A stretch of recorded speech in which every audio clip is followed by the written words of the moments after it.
क्या हो अगर हमारा स्ट्रेस, आइडेंटिटी क्राइसिस, एजिंग का फियर, रिलेशनशिप स्ट्रगल्स और डेथ का डर, ये सब हजारों साल पहले ही डिकोड हो चुका हो एक ही स्पिरिचुअल कहानी में। नमस्ते। आज की दुनिया में जब हम बर्नआउट, ओवरथिंकिंग, इमोशनल अटैचमेंट और मिड लाइफ कंफ्यूजन से फाइट कर रहे हैं, एक ही सवाल बार बार उठता है, मैं कौन हूं मेरे रोल्स के अलावा। मतलब हस्बैंड, वाइफ, पति हो, पत्नी हो, बच्चे हो, आप ये सारे रोल्स प्ले कर रहे हैं ना, भाई बहन, ये सब। तो इनके अलावा मैं कौन हूं? सक्सेस के बाद भी एम्प्टीनेस क्यों फील होती है? एज बढ़ने के साथ फियर और एंजाइटी क्यों बढ़ती है? और डेथ के बाद एक्चुअली क्या बचता है? राजा पुरंजन की ये कहानी, ये जो कथा पिछले 2 एपिसोड्स में चली और ये फाइनल एपिसोड है, सिर्फ एक कहानी नहीं है, ये एक कंप्लीट स्पिरिचुअल साइकोलॉजी है ह्यूमन लाइफ की। ये समझती है 9 गेटेड बॉडी क्या है, माइंड का रियल रोल क्या है, कर्मा कैसे काम करता है, रीबर्थ कैसे होता है, और आइडेंटिटी का जो इल्यूजन है वो कैसे टूट सकता है। और सबसे इंपॉर्टेंट, ट्रू फ्रीडम का एक ही रास्ता है, भक्ति और सेल्फ रियलाइजेशन। ये माइथोलॉजी नहीं है, ये एक मिरर है। और एक बार हमने इसमें खुद को क्लियरली देख लिया ना, तो हम फिर कभी अपने लाइफ को वैसे नहीं देख पाएंगे जैसे आज देख रहे हैं। याद रखिए, ह्यूमन बॉडी नाम की सिटी नहीं है, हम उसके अंदर रहने वाले कॉन्शियस विटनेस हैं। आपको एक बार याद दिला दूं, राजा पुरंजन की कथा 3 एपिसोड्स में थी, ये फाइनल एपिसोड है। नारद मुनि और राजा प्रचिन ब्रही के बीच का संवाद चल रहा है। राजा पुरंजन की इतनी गहरी कहानी सुनने के बाद राजा प्रचिन ब्रही चुप हो गए। उनके सामने बैठे थे करुणा से भरे नारद मुनि, पर अब उनका मन बदल चुका था, उनका रिचुअल वाला गर्व टूट चुका था, उनकी मुझे सब पता है वाली सोच भी जा चुके थे। लेकिन एक कंफ्यूजन अभी भी बाकी था।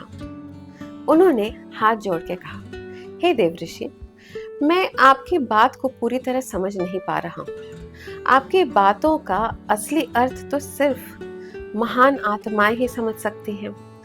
हम तो अपने ही कर्मों में उलझे हुए हैं, अपनी ही माया में भ्रमित हैं। कृपया मुझे इसका सार समझाइए। और यही कहानी का सबसे बड़ा ट्विस्ट आता है। जो कहानी अब तक एक राजा की हिस्ट्री लग रही थी, वो असल में थी ह्यूमन लाइफ की कंप्लीट स्पिरिचुअल साइकोलॉजी। एक ऐसा सच जो अगर समझ आ गया तो जिंदगी को देखने का नजरिया हमेशा के लिए बदल जाता है। नारद मुनि ने धीरे से हर एक सच खोलना शुरू किया। ये जो पुरंजन है ना, ये कोई अलग राजा नहीं है, ये तुम हो, एक जीव। जब जीव के अंदर ये इच्छा पैदा होती है कि मुझे दुनिया का एक्सपीरियंस करना है, भोगना है, एंजॉय करना है, तब वो एक शरीर चूज करता है। और सभी योनियों में से ह्यूमन बॉडी को चूज ज्यादातर करता है, क्योंकि ये सबसे पावरफुल मीडियम है एक्सपीरियंस के लिए। ये बॉडी 9 गेट्स वाली एक सिटी है, 2 हाथ, 2 पैर, एक पूरा सिस्टम जिसमें जीव टेम्पररीली रहने आता है। पर कहानी यही खत्म नहीं होती। सबसे पहले क्या होता है? हर चीज माइंड में स्टार्ट होती है, एक थॉट, एक डिजायर, और फिर जीव माइंड के साथ आइडेंटिफाई कर लेता है और वहीं से बाहर की दुनिया का एक्सपीरियंस शुरू होता है। अब सुनिए सबसे इंपॉर्टेंट बात, तुम्हारे पास 10 इंद्रियां हैं, 5 ज्ञानेंद्रियां, देखना, सुनना, स्मेल करना, टेस्ट करना, टच करना, 5 कर्मेंद्रियां, बोलना, पकड़ना, चलना, रिप्रोड्यूस करना, एलिमिनेट करना। ये सब तुम्हारे कंपेनियंस हैं। इनके थ्रू ही तुम दुनिया को परसीव करते हो और एक्शन लेते हो, और इनके पीछे क्या चल रहा होता है, सबटल टेंडेंसीज, वृत्तिज, जो तुम्हें बार बार अट्रैक्ट करती हैं, एक्सटर्नल ऑब्जेक्ट्स की तरफ खींचती हैं, जैसे कोई इनविजिबल पुल हो। और अब सबसे पावरफुल सिंबल, वो 5 फनों वाला सांप। नारद मुनि बोले, वो है तुम्हारी प्राण शक्ति, प्राण, अपान, व्यान, उदान, समान। ये 5 लाइफ एनर्जीज तुम्हारे बॉडी को चला रही हैं। ये ही प्रोटेक्ट कर रही हैं, सस्टेन कर रही हैं। जब तक ये स्ट्रांग है, तुम्हारी सिटी सिक्योर है। पर जैसे ही ये कमजोर पड़ती है, बॉडी टूटने लगती है, सिस्टम कोलैप्स हो जाता है। तो समझ लो, ये बॉडी कोई एक्सीडेंट नहीं है, ये एक कॉन्शियसली चूजन सिस्टम है, जहां माइंड ड्राइव करता है, प्राण सस्टेन करता है, सेंसेस ऑपरेट करते हैं। और ये सब हो रहा है सिर्फ एक चीज के लिए, तुम्हारी डिजायर्स को फुलफिल करने के लिए। पर असली सवाल क्या है, क्या तुम सिर्फ डिजायर्स फुलफिल करने आए हो या खुद को पहचानने? नारद मुनि अब और गहरा उतरना शुरू करते हैं। इस पूरी सिटी का असली कमांडर कौन है? मन। ये मन ही है जो 5 ज्ञानेंद्रियां को कंट्रोल करता है और 5 कर्मेंद्रियों को भी। इसलिए इसे कहा गया है 11वां सेनापति, द मास्टर कंट्रोलर। अब बात करते हैं इस 9 गेटेड सिटी के गेट्स के बारे में। ये गेट्स कोई इमेजिनेशन नहीं है, ये तुम्हारे बॉडी के रियल ओपनिंग्स हैं। 2 आंखें, 2 नाक, 2 कान, 1 मुंह और नीचे के 2 द्वार, 9 गेट्स। इनके ही थ्रू तुम दुनिया को एक्सपीरियंस करते हो। अब सुनिए ये डिवीजन कितना पावरफुल है। पहली कथा में 5 गेट्स का वर्णन आता है। अब इनकी डिटेल सुनिए। 5 ईस्टर्न गेट्स, 2 आंखें, 2 नॉस्ट्रल्स, 1 माउथ। आंखें, ख्योदात अविर्मुखी, ये तुम्हें विभ्रजीत ले जाते हैं, मतलब विजिबल वर्ल्ड जो तुम देखते हो। नॉस्ट्रल्स, नाक, नलिनी और नालिनी, ये तुम्हें सौरभ ले जाते हैं। स्मेल, फ्रेग्रेंस, अट्रैक्शन, अवधूत के साथ। अवधूत कौन है? वो है तुम्हारे स्मेल अवेयरनेस। मुख, माउथ, ये गेट, यहां से 2 चीजें होती हैं, टेस्ट, स्पीच। टेस्ट को रसना, स्पीच को वाणी कहा जाता है। और जो तुम कहते हो एंड बोलते हो, वो तुम्हारे एक्सपीरियंस जोन्स बन जाते हैं। अब बात करते हैं कानों की। राइट ईयर पितृहु, लेफ्ट ईयर देवहु। पितृहु साउथ गेट है, देवहु नॉर्थ गेट है। क्या मतलब? बताती हूँ। राइट ईयर से तुम सुनते हो दुनिया के काम, रिचुअल्स, एक्शन, प्रवृत्ति मार्ग। लेफ्ट ईयर से तुम सुनते हो स्पिरिचुअलिटी, डिटैचमेंट, निवृत्ति मार्ग। तुम इस डायरेक्शन में जा रहे हो, वो तुम्हारे हियरिंग डिसाइड करती है। अब सबसे नीचे के गेट्स, वेस्टर्न गेट्स, आसुरी, रिप्रोडक्टिव ऑर्गन्स, ये ले जाते हैं ग्रामक की तरफ, सेंसुअल प्लेजर्स, इंडल्जेंस एक्सेट्रा। निवृत्ति, एक्सक्रीटरी ऑर्गन, ये ले जाते हैं वैश्य से, पेन, सफरिंग, रिलीज, इन सब की तरफ। और एक और हिडन बात, हाथ और पैर, इन्हें ब्लाइंड कहा गया है। क्यों? क्योंकि ये खुद से कुछ नहीं करते, कुछ नहीं समझते, ये सिर्फ एग्जीक्यूट करते हैं। जो मन और सेंसेस बोलते हैं वो कर देते हैं। तो समझ लो, ये बॉडी कोई सिंपल स्ट्रक्चर नहीं है, ये एक हाईली एडवांस्ड सिटी है जहां सेंसेस गेट्स हैं, माइंड कमांडर है, प्राण एनर्जी है, एक्शंस मशीनरी है। लेकिन सबसे बड़ा ट्विस्ट क्या है? तुम ना ये गेट्स हो, ना ये सेंसेस हो, ना ये बॉडी हो।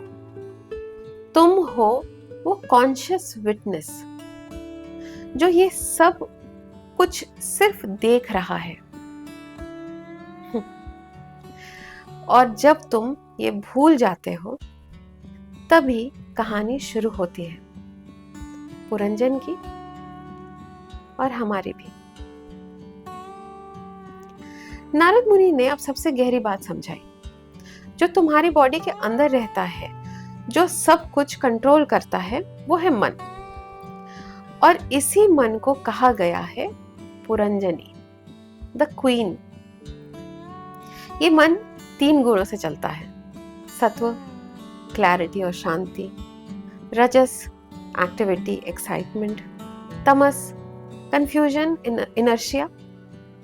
और इन तीनों के मिक्स से तुम्हारी पूरी लाइफ के एक्सपीरियंसेस बनते हैं।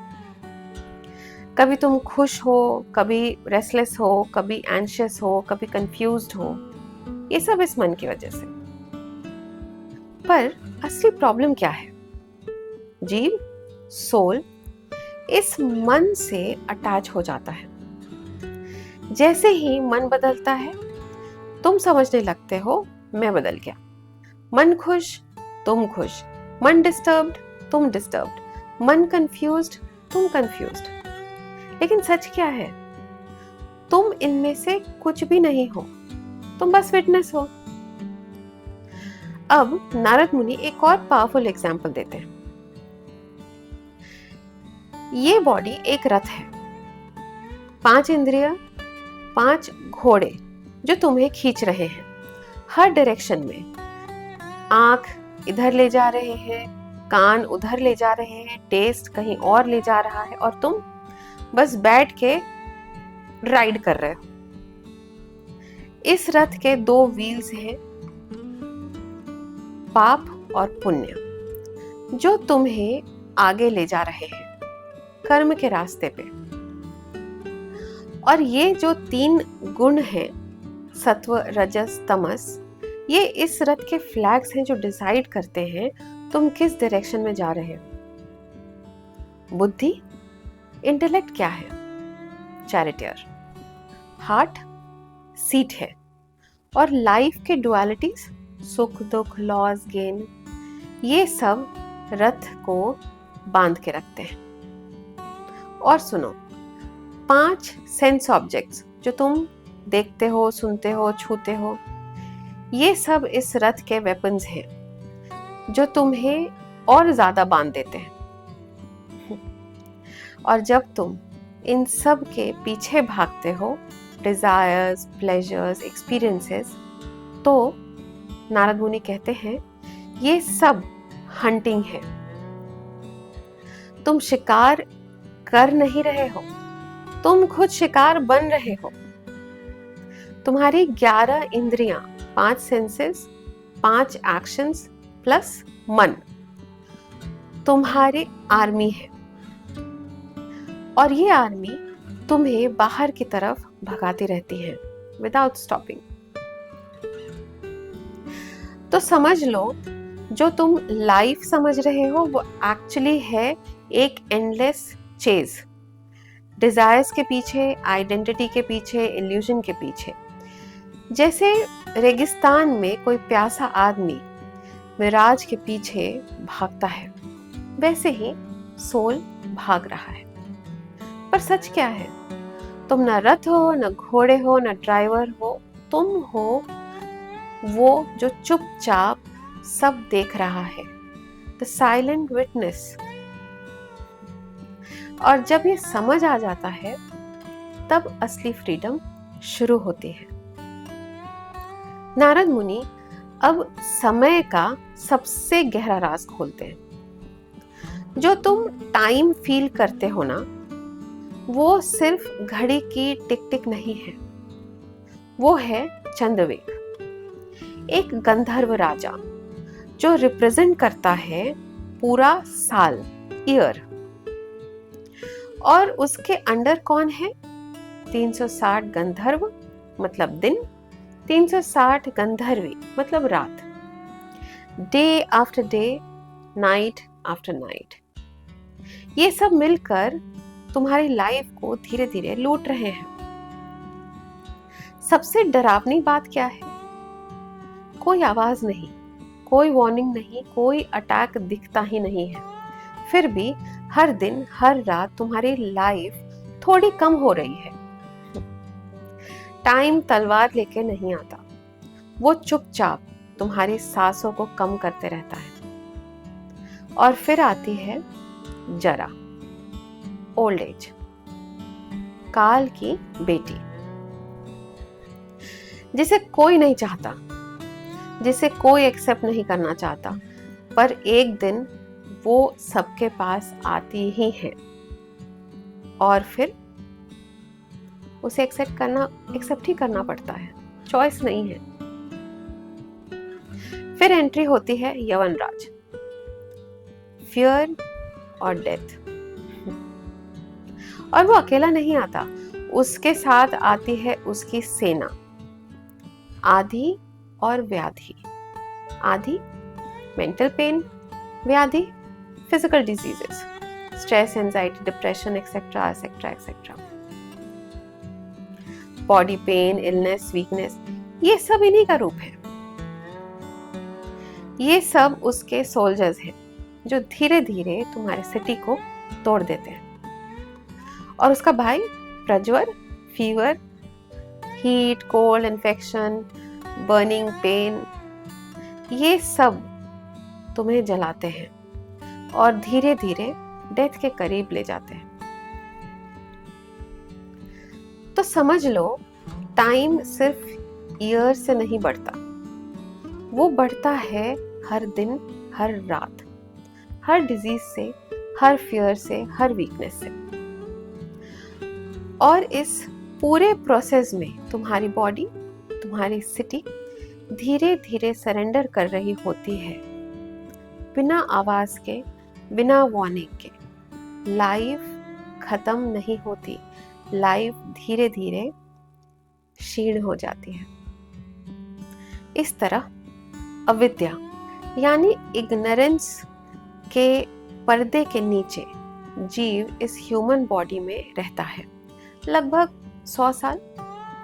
और इस पूरे समय में वो सिर्फ जीता नहीं है, वो सफर करता है, फिजिकल पेन, मेंटल स्ट्रेस, और वो फोर्सेस जो उसके कंट्रोल में नहीं रहते।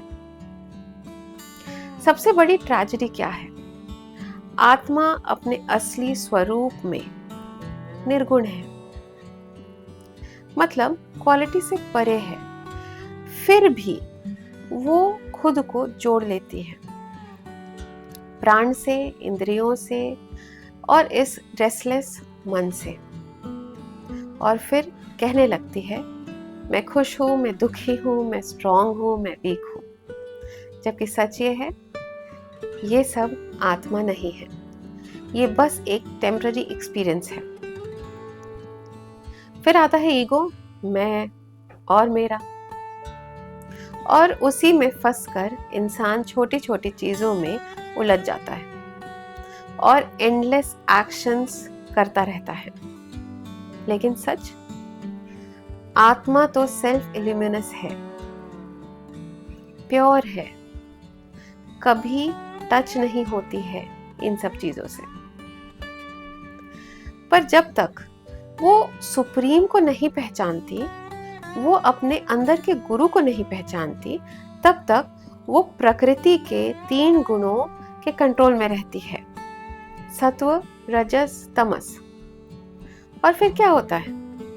इन्हीं गुणों के हिसाब के लिए वो कर्मों में उलझती जाती है। कर्मों की वजह से जीव बार बार जन्म लेता है, कभी देवता बनता है, कभी इंसान बनता है, कभी जानवर, कभी पक्षी, कभी मेल, कभी फीमेल, कभी कुछ और। सत्व ज्यादा हो तो ऊपर उठता है, रजस ज्यादा हो तो स्ट्रगल करता है, तमस ज्यादा हो तो नीचे गिरता ही जाता है। जैसे एक भूखा कुत्ता घर घर भटकता है, कहीं उसे मार मिलती है तो कहीं रोटी। वैसे ही जीव भी लाइफ के अलग अलग लेवल्स पर भटकता रहता है, कभी सुख कभी दुख, पर कभी कंप्लीट नहीं होता। और सबसे पावरफुल बात, सिर्फ कर्म करने से, सिर्फ रिचुअल से मुक्ति नहीं मिलती, क्योंकि जैसे सपने के अंदर का सपना तुम्हें जगाता नहीं, वैसे ही कर्म तुम्हें जन्म मृत्यु के साइकिल से बाहर नहीं निकालता। सपने की चीजें रियल लगती हैं, पर जब तुम जागते हो सब खत्म हो जाता है। वैसे ही ये दुनिया के दुख भी तब तक है जब तक तुम इग्नोरेंस में रह रहे हो, और जब ये नींद टूट जाती है तभी असली ज्ञान आता है, तभी साइकिल रुक जाता है। मुक्ति एक्शन से नहीं, अवेकनिंग से शुरू होती है।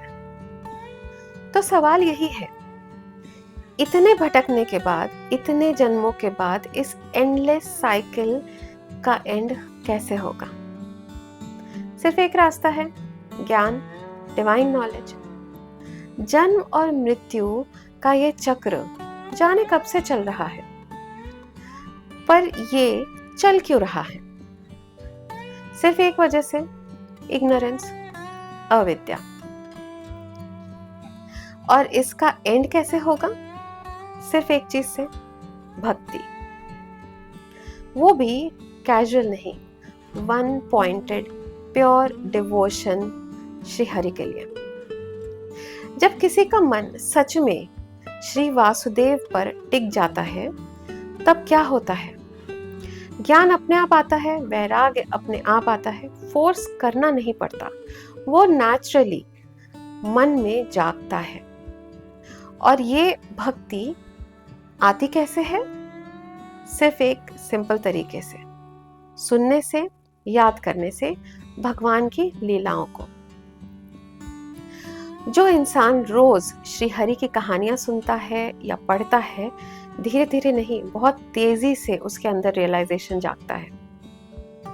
सोचो, एक जगह जहां सिर्फ सेंट्स बैठे हैं, जहां सिर्फ भगवान की बातें हो रही हैं, जहां ईगो नहीं, कंपटीशन नहीं, सिर्फ शुद्ध भक्ति है, वहां से क्या निकलता है? अमृत, स्पिरिचुअल नेक्टर। और जो लोग अपने कानों से, अपने दिल से इस अमृत को पीते हैं, उनके अंदर से फियर, डर खत्म हो जाता है, कंफ्यूजन क्लियर हो जाता है। पर प्रॉब्लम क्या है? आज का इंसान इतना बिजी है बॉडी के डिमांड्स में, स्ट्रेस में, एंजाइटी में, कि उसके पास टाइम ही नहीं है इस डिवाइन नेक्टर के लिए। और सबसे गहरी बात सुनो, ब्रह्मा जी, शिव जी, मनु और बड़े बड़े ऋषि मुनि, उन्होंने भी तपस्या की, मेडिटेशन की, वर्शिप की, फिर भी भगवान को सिर्फ एफर्ट से फुल्ली समझना पॉसिबल नहीं है। तो सच क्या है? कर्म वही है जो श्री हरि को खुश करे, विद्या वही है जो जन्म को हरि में लगा दे। श्री हरि कौन है? वो तुम्हारे अंदर ही है, तुम्हारे हृदय में। वो ही सुप्रीम कंट्रोलर है, वो ही सबका सोर्स है। इसलिए इंसान के लिए सबसे सेफ जगह क्या है? उनके चरण। उनमें सरेंडर करना ही रियल वेलफेयर है, इस लाइफ में भी और उसके बाद भी। और जब कोई सच में समझ लेता है, वो फियर से फ्री हो जाता है। और वही ज्ञानी है, वही गुरु है, क्योंकि वो अलग नहीं रहता, वो यूनाइट हो जाता है सुप्रीम के साथ। और वही है फियर का एंड ऑफ वैंडरिंग और beginning of eternal freedom. Narad मुनि ने फिर राजा से कहा, अब मैं तुम्हें एक बात और बताता हूं, एक सबटल सीक्रेट। ध्यान से सुनो। सोचो, एक छोटा सा सुंदर सा गार्डन है। उस गार्डन में एक हिरन अपने साथी के साथ आराम से घूम रहा है और नरम नरम घास खा रहा है। Full enjoyment. हवा में मधुमक्खियां एक मीठी सी गूंज सुना रही हैं। सब कुछ पीसफुल है, सेफ लग रहा है और हिरन केयर फ्री है। पर सच क्या है? थोड़ी ही दूर भेड़िए चुपचाप वेट कर रहे हैं अटैक करने के लिए, और पीछे एक शिकारी खड़ा है जिसका तीर ऑलरेडी निकल चुका है सीधा हृदय के दिल की तरफ। पर हिरन, उसे कुछ पता ही नहीं है। वो अपने कंफर्ट में इतना लॉस्ट है कि उसे डेंजर दिखता ही नहीं है। नारद मुनि कहते हैं, हे राजन, इस दृश्य को समझो। वो हिरन तुम हो। तुम्हारा घर वो गार्डन है। तुम्हारी डेली बातें, गॉसिप, एंडलेस डिस्कशंस वो मधुमक्खियों का गूंज है जिसे तुम एंजॉय कर रहे हो, जो तुम्हें डिस्ट्रैक्ट कर रही है। और सामने भेड़िए दिन और रात तुम्हारी लाइफ को धीरे धीरे खा रहे हैं। तुम्हारी एज कम हो रही है, पर तुम देख ही नहीं पा रहे हो। और पीछे हंटर काल, जिसका तीर ऑलरेडी चल चुका है। डेथ ऑलरेडी आ रही है बिना वार्निंग के। फिर भी इंसान क्या कर रहा है? कंफर्ट में जी रहा है, अटैचमेंट्स में जी रहा है और सोच रहा है सब सेफ है, सब बढ़िया है। ये सबसे बड़ा इल्यूजन है। इसलिए नारद मुनि कहते हैं, अपने मन को संभालो। जो बाहर भाग रहा है उसे अंदर ले आओ। उन बातों से दूर हो जाओ जहां सिर्फ डिजायर, पैसा, अटैचमेंट की बातें होती हैं, और शरण लो श्री हरि की। धीरे धीरे सेंसेस से डिटैच होना शुरू करो, क्योंकि तीर तो चल चुका है, टाइम रुकने वाला नहीं है। सिर्फ वही बच सकता है जो इटर्नल की तरफ मुड़ता है। राजा प्राचीन रही ने विनम्रता से हाथ जोड़कर कहा, हे देवऋषि, आपने अभी मुझे इतनी गहरी बात समझाई। ये मुझे कभी उन लोगों ने नहीं बताई जो मुझे कर्म कांड का ज्ञान देते हैं। शायद उन्हें भी नहीं पता हो। उन्होंने तो मुझे सिर्फ डाउट्स में ही डाला है। पर आपके शब्दों ने सभी डाउट्स खत्म कर दिए जड़ से। आपने जो सत्य बताया है वो इतना सबटल है कि जो लोग योग करते हैं पर सिर्फ बाहर की दुनिया में अटके रहते हैं, वो भी इस बात को नहीं समझ पाते।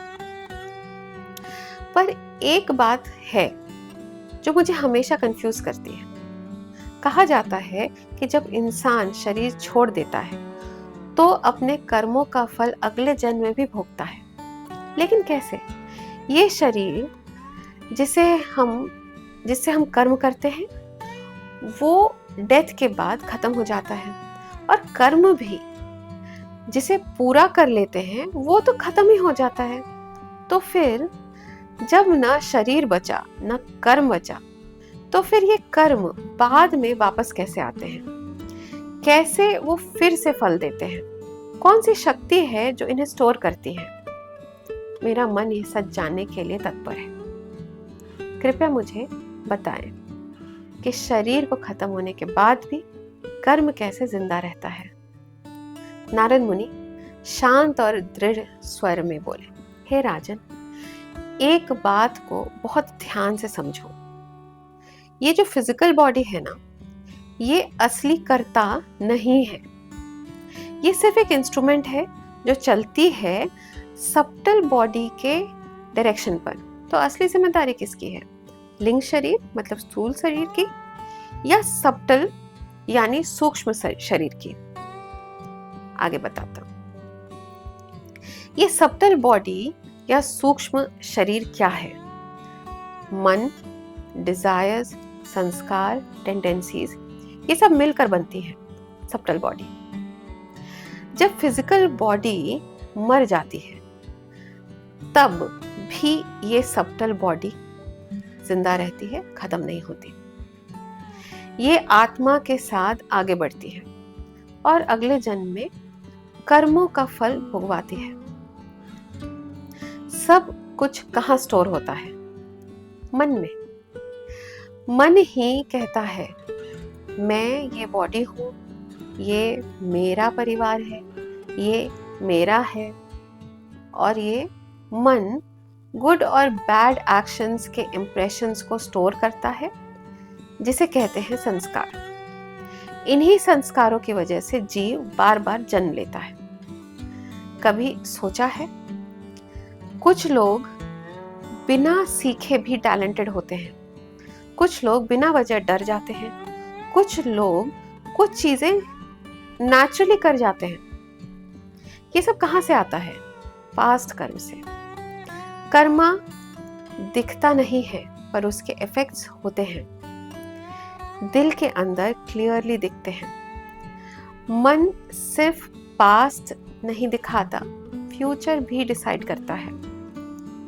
जिसका मन शुद्ध है उसकी डायरेक्शन मुक्ति की तरफ अपने आप जाती है।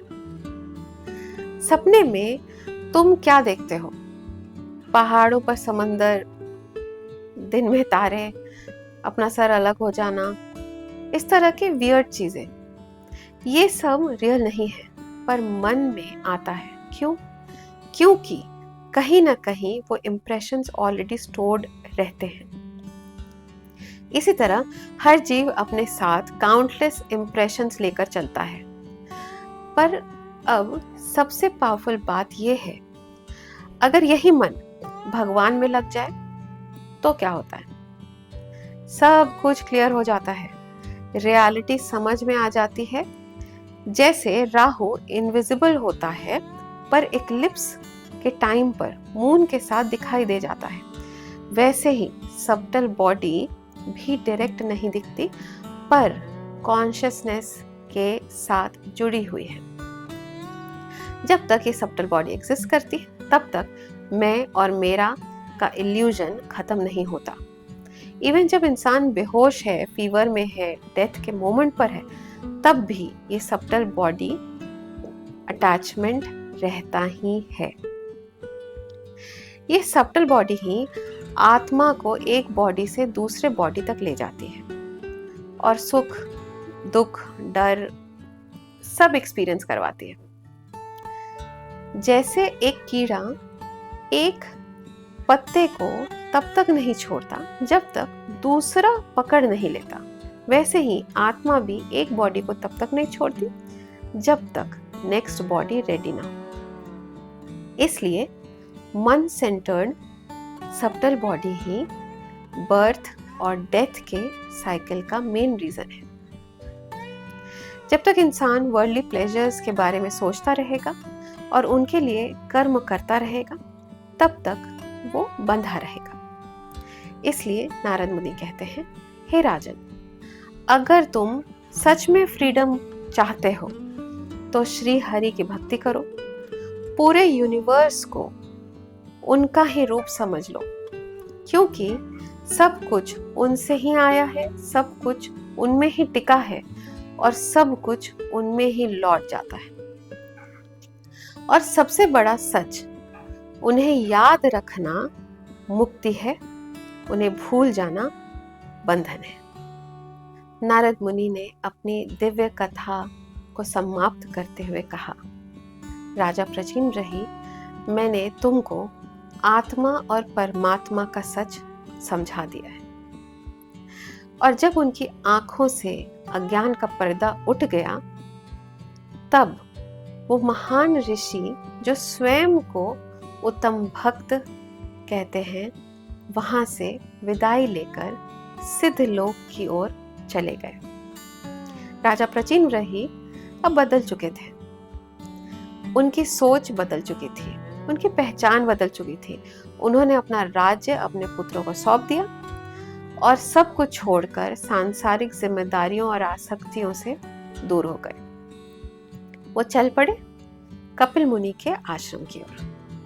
वहां जाकर उन्होंने तपस्या शुरू की, अपने मन को शांत किया, अपने अंदर आत्मा को जागृत किया, अपने अंतर को पवित्र किया और फिर अपनी पूरी चेतना को श्री हरि के चरणों में स्थिर कर दिया। गहरी भक्ति, गहरी ध्यान और अंत में उन्होंने प्राप्त किया वो स्थान जहां जन्म और मृत्यु का कोई चक्र नहीं है, परम धाम।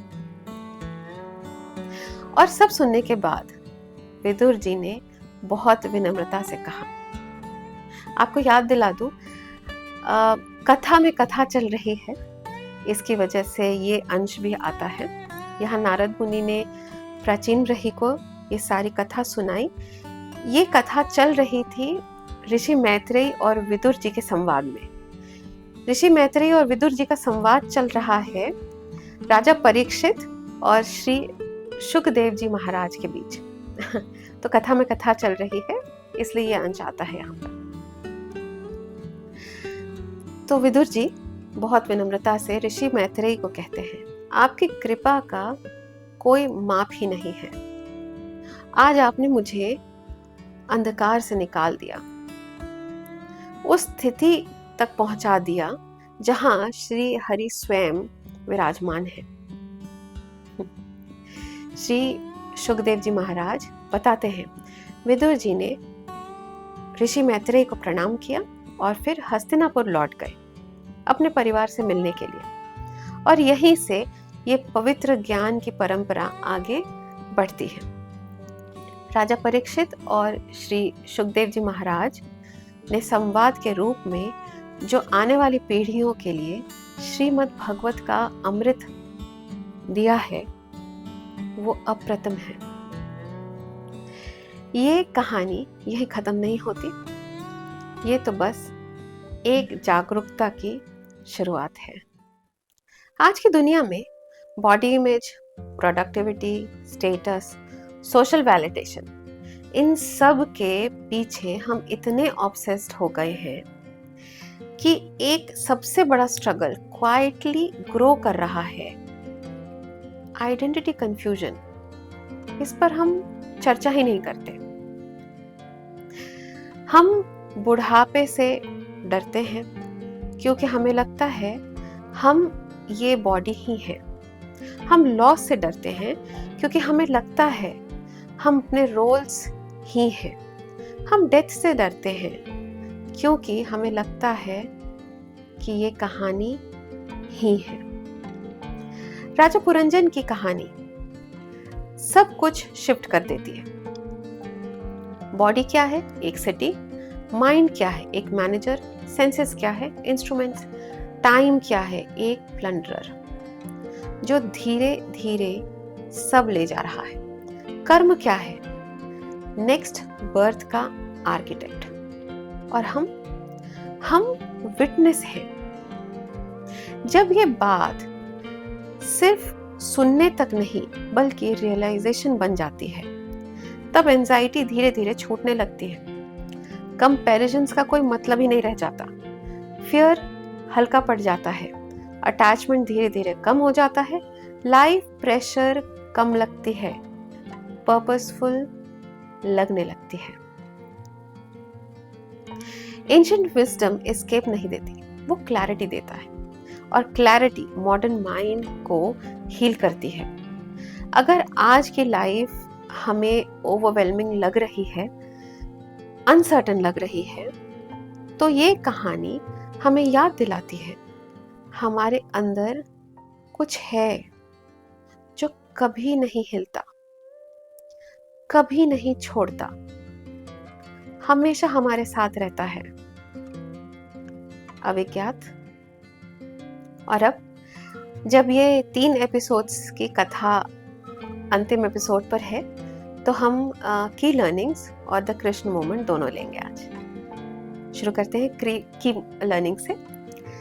बॉडी टेम्पररी है, सेल्फ परमानेंट है, attachment is equal to suffering का रूट कॉज, मन ही बंधन का रीजन है, कर्म सबटल लेवल पर स्टोर होता है, bhakti plus awareness is equal to true freedom. और अब चलते हैं द कृष्ण मोमेंट की तरफ। और फिर सब कुछ रुक जाता है, न बॉडी का कंट्रोल है, न रिलेशनशिप्स का सहारा है, न सक्सेस का सपोर्ट है, सब टूट चुका है, सिटी जल चुकी है, आइडेंटिटी बिखर चुकी है, और उस अंधेरे के बीच एक आवाज आती है, तुम कौन हो? वो कोई और नहीं, वो है श्री कृष्ण अविज्ञात के रूप में, तुम्हारा वो दोस्त जो कभी छोड़ा ही नहीं, बस तुम भूल गए। प्रभु कहते हैं हम ना ये बॉडी है, ना ये रोल्स है, ना ये रिलेशनशिप्स हैं, हम वो हैं जो सब देख रहे हैं। जिस दिन हमने सिटी को अपना समझना छोड़ दिया, उस दिन हम फ्री हो जाएंगे। और वही टर्निंग पॉइंट है जहां इंसान समझता है प्रॉब्लम लाइफ में नहीं है, आइडेंटिफिकेशन में है। आज हम जॉब हैं, हम रिलेशनशिप हैं, हम स्टेटस हैं, हम स्ट्रेस हैं, इसलिए हम टूट रहे हैं। पर जिस दिन हम विटनेस बन जाएंगे, स्ट्रेस सिचुएशन बन जाता है, आइडेंटिटी रोल बन जाता है, और लाइफ एक जर्नी बन जाती है। कृष्ण बाहर नहीं आएंगे जब तक हम अंदर लौटने को रेडी नहीं होंगे। यही है वो मोमेंट जहां कहानी खत्म नहीं होती, जिंदगी बदल जाती है। अंत में इस कथा को जरूर शेयर कीजिए ताकि ज्ञान सबको मिले। जिस चीज को हम मैं बोल रहे हैं, वही हमारा सबसे बड़ा इल्यूजन है। ऐसी और कहानियां सुनने के लिए चैनल सब्सक्राइब जरूर करें, लाइक करें, बेल आइकन दबाएं ताकि आपको अपडेट्स मिलते रहें। नमस्ते, मिलते हैं अगले गुरुवार, अगले थर्सडे, एक और कथा, एक और दर्शन, एक और जीवन की रोशनी के साथ।